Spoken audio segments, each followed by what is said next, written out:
Assalamualaikum warahmatullahi wabarakatuh. Alhamdulillah, alhamdulillahi rabbil alamin. Assalatu wassalamu ala asrafil anbiya'i wal mursalin, Sayyidina wa maulana Muhammadin. Ashhadu an la ilaha illallah wa ashhadu anna Muhammadar Rasulullah. Allahumma salli ala Sayyidina Muhammadun musyabihil wal ikram, ya wal jalil wal ikram.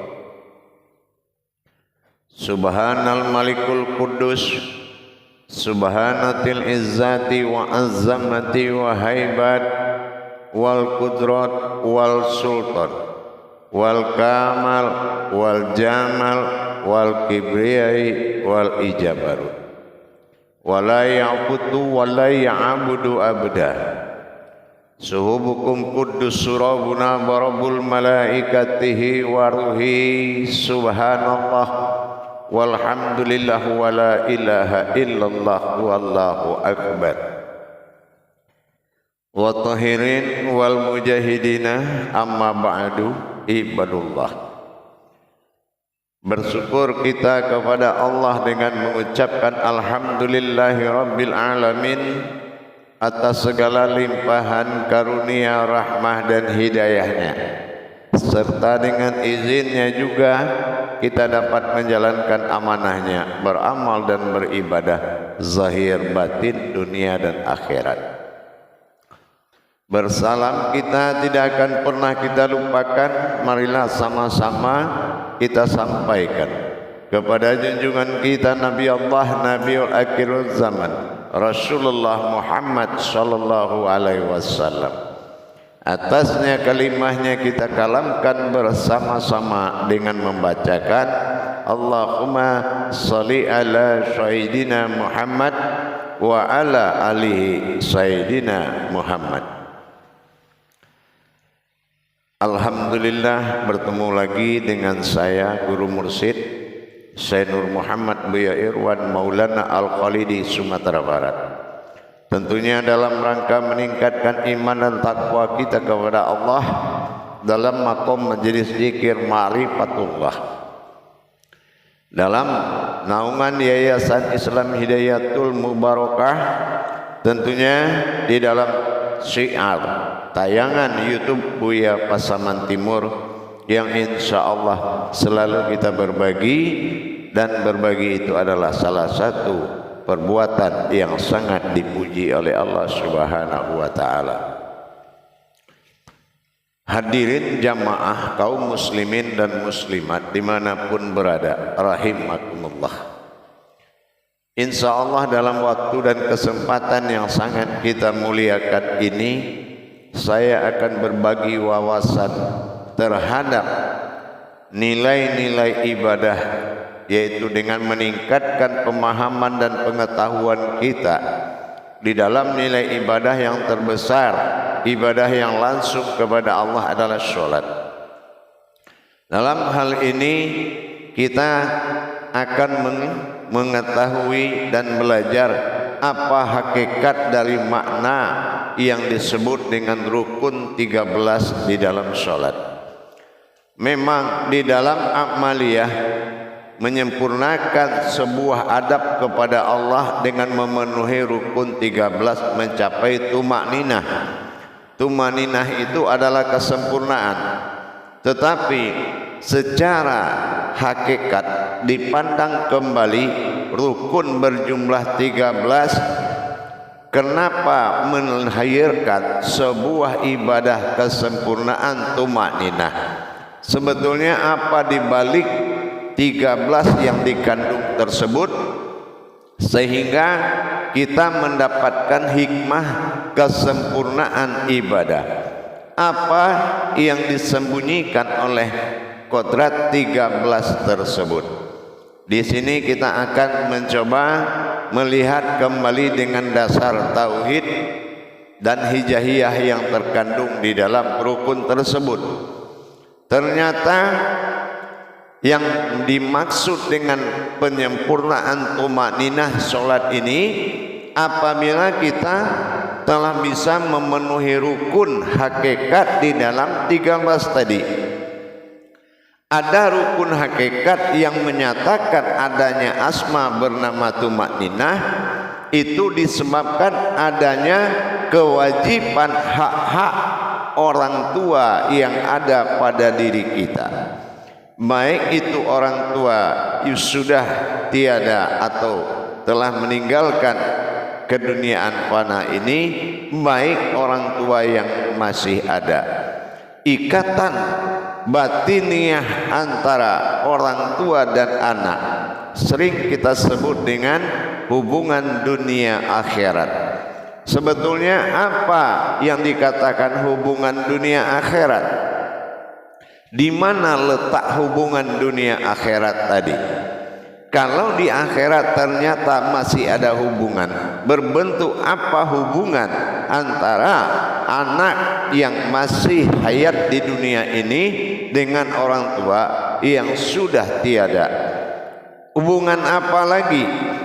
Nah, di sini kita melihat kesempurnaan tumakninah tadi berdasarkan 13 kodrat. Jadi 13 rukun dan syarat yang akan dipenuhi di dalam amalia itu bernilaikan kepada tujuan hakikat, yaitu memberikan atau menyambungkan kembali hubungan batiniah kita dengan orang tua, yaitu memakai kodrat yang diamanahkan. Apa kalau kita selama ini mengkaji diri, fungsi batin, fungsi zat, fungsi nur, dan fungsi zahir dan batin, tapi pernahkah kita melihat wujud perbedaan antara orang tua dengan anak, di mana hakikat berhubungan orang tua dengan anak? Kita lihat pada rukun 13 tersebut sebagai rahasia hakikat yang disembunyikan. Kalau yang tumaninah itu adalah pemberian Allah, yaitu mencapai kesempurnaan, mendapatkan hidayah. Kalau sempurna itu ada hidayahnya, ada karomahnya, ada barokahnya. Nah, itu adalah tumaninah. Tetapi adakah suatu hidayah kita dapati tanpa ada perjuangan hakikat yang tersembunyi di dalam ibadah? Nah, ini yang kita katakan 13. Apa yang dikatakan 13?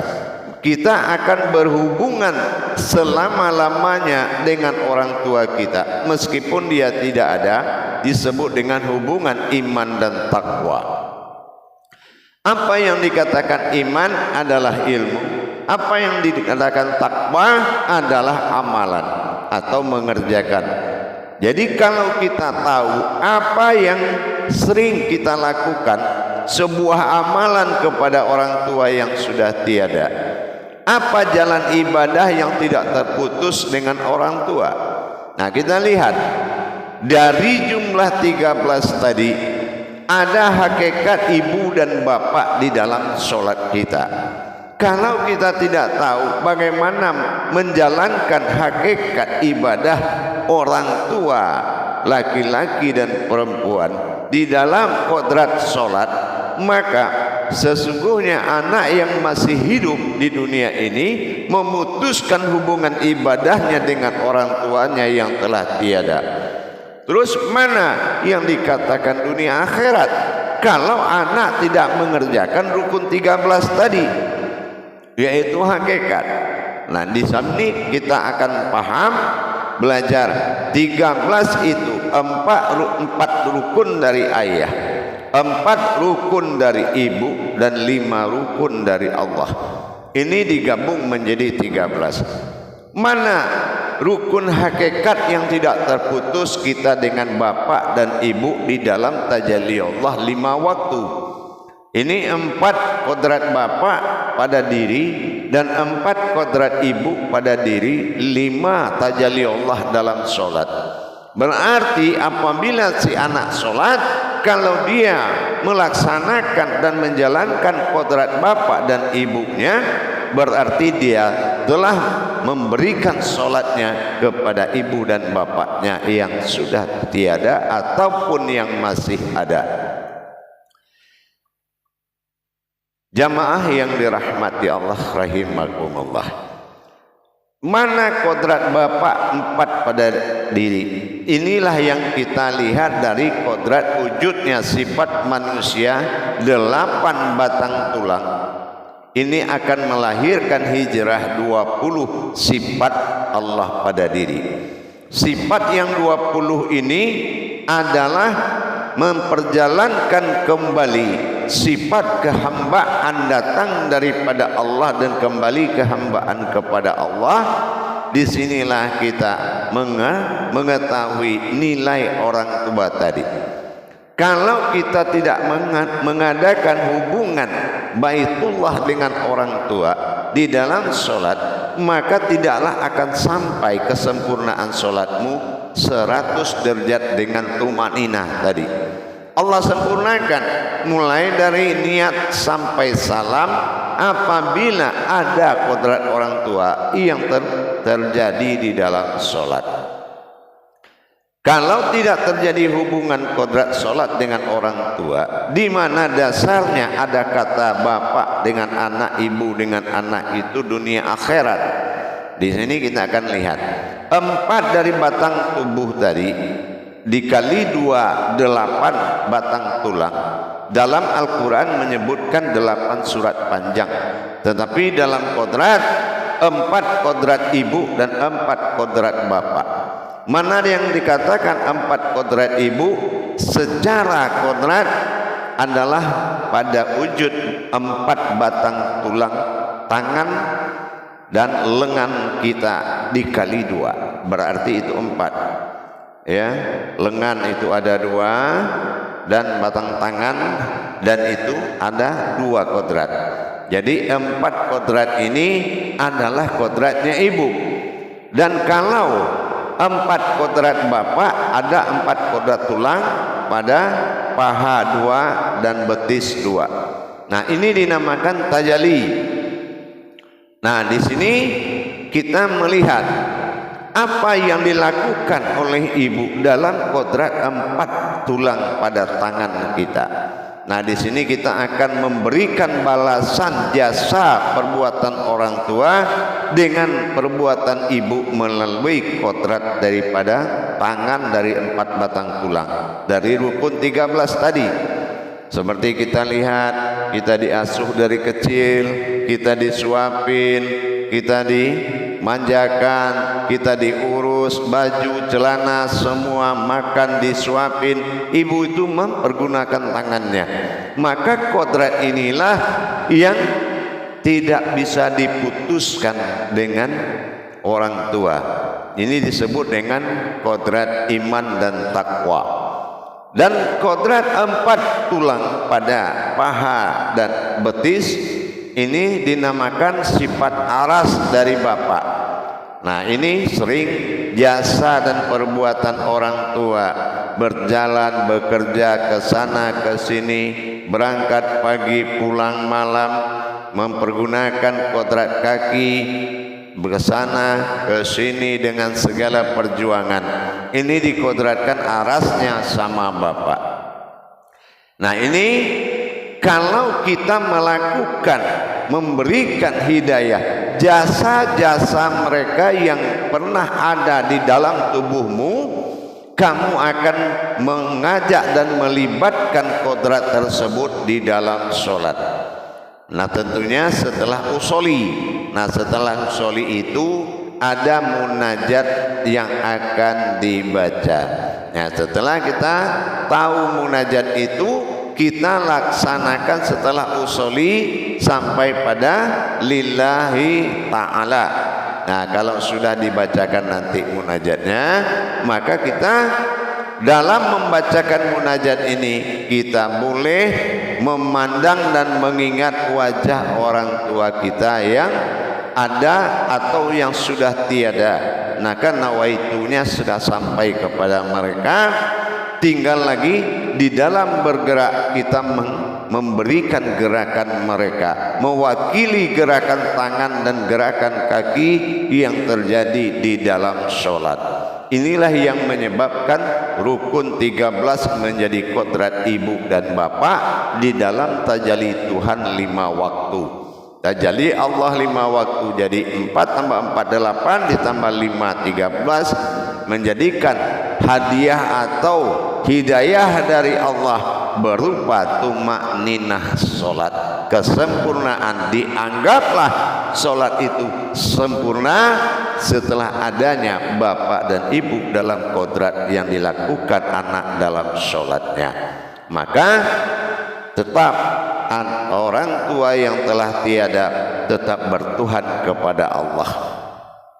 Jangan memutuskan hubungan orang tua kita dengan Tuhan, dengan Allah, dengan kita tidak memberikan kodrat tersebut kepada beliau. Dialah wali amanah yang selama ini mengurus kita. Bapak pada kodrat kaki 4 pada batang tulang kaki dengan aras 4, bekerja dan berjalan kemanapun demi anaknya, dan 4 batang tulang pada tangan dan perbuatan pengurusan ibu kepada diri yang tidak berhenti 24 jam, tidak akan terbalas dan tidak ada jalan yang membalas budi orang tua tersebut. Orang tua kita melainkan kekuatan diri dan jasanya yang dihibahkan dalam sholat seorang anak. Mudah-mudahan dengan kita memahami dan mengetahui, marilah sama-sama kita menjalankan dengan ilmunya sesuai dengan kodrat tumakninah yang dijanjikan oleh Allah, sehingga pemberian hidayah dan manfaat serta ilmunya tadi membuatkan hidayah solat kita menjadi solat yang sempurna. Insya Allah mudah-mudahan boleh dilaksanakan di saat kita melaksanakan ibadah. Sudah bisa sejak kita mendengar hambalan-hambalan kajian ini, maka boleh dilaksanakan insya Allah. Bagi jamaah dan hadirin dan hadirat, saya ijazahkan untuk dikerjakan, semoga bermanfaat terhadap beliau almarhum sehingga tidak terputus hubunganmu dengan orang tua. Kalau bagi yang tidak melaksanakan dengan rukun dan rakaat, boleh dilaksanakan melalui rabitah, boleh dilaksanakan melalui tawasulan dengan makom al-fatihah. Di situ kita akan memberikan 8 batang tulang dengan kodrat 8 kodrat tadi, sehingga sampailah kepada beliau apa-apa yang kita kalamkan di dalam berobitah kepada almarhum orang tua insyaallah. Baik jemaah sekalian, demikian untuk dipahami, mudah-mudahan bermanfaat dan selalulah kita berbagi demi kebaikan dan demi meningkatkan iman dan takwa kita kepada Allah Subhanahu wa taala. Mudah-mudahan bermanfaat buat kita bersama. Akhirul kalam, wabillahi taufik wal hidayah. Wassalamualaikum warahmatullahi wabarakatuh.